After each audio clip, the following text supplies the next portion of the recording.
நம்ம இன்றைக்கி ரொம்ப சூப்பரான ஒரு டெசர்ட் ரெசிபி ரசமலாய் எப்படி செய்கிறது அப்படின்னு சொல்லி தான் பார்க்க போகிறோம். அதுக்கு வந்துட்டு உங்களுக்கு தேவையான அளவு நீங்கள் பால் வந்து எடுத்துக்கலாம். நான் இன்றைக்கி 4 கப் அளவு பால் எடுத்திருக்கேன்.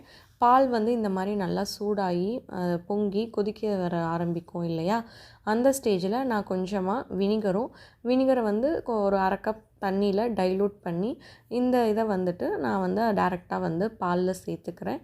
சேர்த்ததுக்கப்புறமா பால் வந்துட்டு நமக்கு திரிஞ்சு கெட்டியாக வரும் இல்லையா, ஸோ அந்த ஸ்டேஜில் ஒரு நிமிஷம் வந்து நீங்கள் கொதிக்க விட்டால் போதும். உங்களுக்கு வந்துட்டு ரெடி ஆயிரும். நம்ம பன்னீர் செய்கிற மாதிரியே தான். ஸோ இதை வந்துட்டு நீங்கள் நார்மலாக ஒரு 1லேருந்து 2 நிமிஷம் கொதிக்க வச்சிங்க அப்படின்னா அது கரெக்டாக இருக்கும். இப்போது வந்துட்டு 2 மினிட்ஸ் ஆயிடுச்சு. ஸோ நம்ம வந்து ஸ்டவ்வை ஆஃப் பண்ணிவிட்டு இதை வந்துட்டு நம்ம வந்து ஃபில்ட்ரு பண்ணி எடுத்துக்க போகிறோம். ஸோ அதுக்கு வந்துட்டு நான் ஒரு ஃபில்டர் மேலே ஒரு காட்டன் கிளாத் விரித்து அதில் தான் ஃபில்ட்ரு பண்ணி எடுத்துக்க போகிறேன்.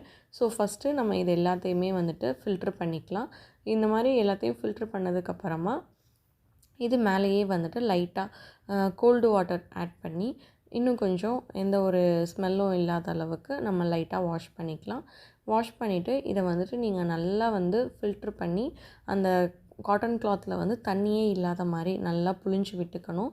புழிஞ்சு விட்டுட்டு இதை வந்துட்டு நல்லா டைட்டாக நாட் போட்டு நீங்கள் ஒரு 20 to 30 மினிட்ஸ் வச்சிங்க அப்படின்னா கரெக்டாக இருக்கும். ஸோ இதை வந்து ரெடி ஆகட்டும். இப்போது நம்ம பேனில் 1லேருந்து 2 கப் அளவு பால் சேர்த்துக்கலாம். பால் வந்துட்டு சூடானதுக்கப்புறமா இதில் வந்துட்டு நான் வந்துட்டு 1/4 கப் அளவு சர்க்கரை சேர்க்குறேன்.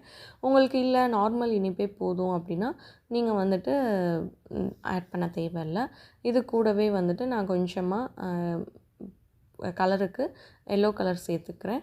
உங்கள்கிட்ட குங்குமப்பூ இருந்ததுன்னா அதையும் சேர்த்துக்கலாம். கூடவே கொஞ்சமாக பிஸ்தாவையும் பாதாமையும் கட் பண்ணி அதையும் சேர்த்துக்கிறேன்.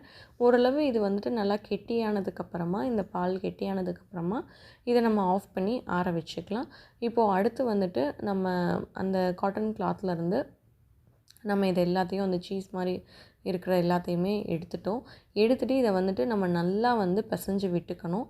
அப்போ தான் வந்துட்டு நமக்கு ஸ்மூத்தாக பால்ஸ் மாதிரி எடுக்க வரும். ஸோ இந்த மாதிரி நல்லா பிசைஞ்சு விட்டதுக்கப்புறமா இதை வந்துட்டு நல்லா உருட்டிட்டு அதை அப்படியே லைட்டாக ப்ரெஸ் பண்ணி நீங்கள் வந்துட்டு அப்படியே வந்துட்டு பால் மாதிரி உருட்டி அதை அப்படியே லைட்டாக தட்டி எடுத்துக்கணும். இதே மாதிரி நம்ம எல்லாத்தையுமே எடுத்துக்கலாம்.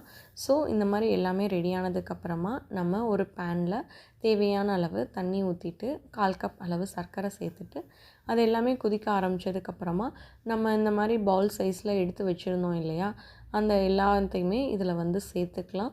சேர்த்துட்டு ஒரு 5லேருந்து 10 நிமிஷம் நீங்கள் கொதிக்க விட்டீங்க அப்படின்னா கரெக்டாக இருக்கும். மீடியம் ஃப்ளேம்லேயே வச்சுட்டு அந்த சிரப்பில் வந்துட்டு நீங்கள் ஒரு 5 to 10 மினிட்ஸ் கொதிக்க வச்சு அதை எடுத்து வைக்கோங்க.